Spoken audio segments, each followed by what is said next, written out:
Assalamualaikum warahmatullahi wabarakatuh. Perkenalkan, nama saya Ahmad Syaifuddin, NIM 2020234029.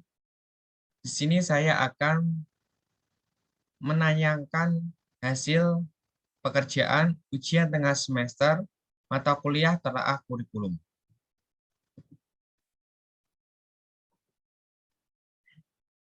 Jawaban soal nomor 1. Sumber kurikulum ada 4, yaitu data empiris atau empirical data, data eksperimen atau eksperimen data, cerita legenda yang hidup di masyarakat, folklore of kurikulum, dan akal sehat common sense. Dari Olivia 1992, nomor 28. Iya, karena sumber prinsip saling berhubungan dan prinsip adalah aturan. Jadi agar terlaksana dengan baik dan optimal, maka semua prinsip harus digunakan. Agar pengembangan kurikulum berhasil sesuai dengan apa yang diinginkan, maka pengembangan kurikulum membutuhkan dasar pengembangan kurikulum.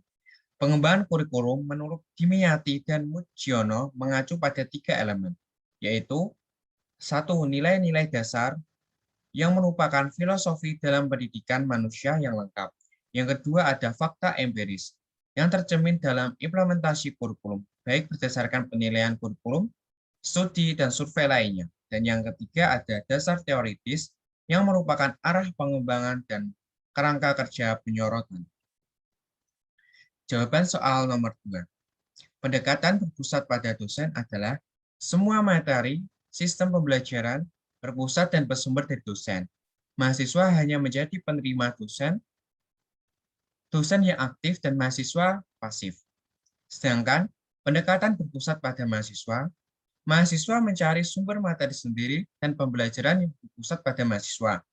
Dosen hanya menjadi fasilitator, mahasiswa yang aktif dan dosen pasif. Kurikulum, di sini kurikulum saya menjelaskan ada 3. Yang pertama, menurut saya, kurikulum pada saat ini menggunakan Student Sharing Approach atau kurikulum 2013 yang berpusat pada siswa. Guru menjadi fasilitator dan siswa yang aktif. Contoh, guru memberikan tugas dan siswa membentuk kelompok untuk mendiskusikan dan memecahkan masalah. Yang kedua, ada kurikulum KTSP 2006, yaitu kurikulum yang berpusat pada guru, siswa pasif, dan guru aktif. Contoh, guru memberikan materi dari awal hingga akhir mata pelajaran. Yang ketiga ada kurikulum darurat atau kurikulum yang muncul pada saat pandemi COVID, yakni menggunakan pendekatan semua peran dari pihak guru, siswa, dan guru, dan orang tua atau pihak ketiga. Contoh, guru memberikan tugas melalui daring dan siswa mengerjakan dari rumah. Orang ketiga atau orang tua menjadi perantara atau antara siswa dan guru. Jawaban soal nomor 3. Logika. Penerapan mata kuliah pada kurikulum 2013 yaitu ada matematika, fisika, dan kimia. Penjelasan, karena logika adalah pengetahuan tentang benar atau salah berdasarkan prosedur keilmuan. Karena ilmu logika menggunakan cara menghitung yang menggunakan ilmu yang sudah ditetapkan dan jawabannya sudah pasti. Yang kedua yaitu ada etika. Penerapannya pada mata pelajaran adalah bimbingan konseling, PPKN, pendidikan agama Islam. Penjelasannya adalah etika adalah pengetahuan tentang baik, buruk, nilai, dan moral, karena ilmu etika mengajarkan tentang tata cara menjadi manusia yang baik, berakal budi, dan mencintai negara. Yang ketiga ada estetika. Penerapan mata pelajaran yaitu ada seni budaya bahasa Indonesia.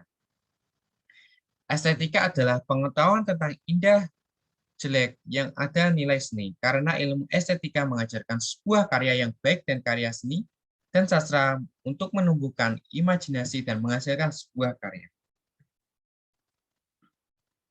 Jawaban soal nomor 4. Fungsi penilaian formatif adalah untuk memperbarui pembelajaran, tidak hanya untuk menentukan tingkat kemampuan peserta didik dan memperoleh informasi mengenai kekuatan dan kelemahan pembelajaran yang telah dilakukan. Contoh, pada pembelajaran bahasa Indonesia, siswa SMA, guru menjelaskan materi novel. Setelah pengajar selesai menjelaskan, siswa diberikan tugas membuat rangkuman materi yang sudah dijelaskan oleh pengajar dan menjelaskan dengan pembahasan oleh siswa tersebut.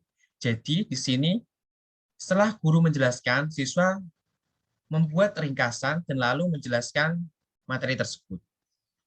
Yang kedua ada fungsi penilaian sumatif, yaitu pengukuran kemampuan dan pemahaman peserta didik sebagai sarana memberikan umpan balik kepada peserta didik dan untuk memberikan umpan balik kepada staf akademik sebagai ukuran keberhasilan pembelajaran, akuntabilitas dan standar pemantauan staf akademik, serta sebagai sarana untuk memotivasi peserta didik. Contoh, pada pembelajaran Bahasa Indonesia, siswa SMA, guru menjelaskan materi novel, setelah pengajar selesai menjelaskan, siswa diberikan tugas analisis novel, sehingga pengajar bisa mengetahui aktivitas penilaian pada siswa untuk kemudian digunakan sebagai keputusan pada kinerja siswa atau nilai rapor. Jawaban soal nomor 5. Prinsip umum dan khusus. Keduanya harus digunakan pada prinsip pengembangan kurikulum.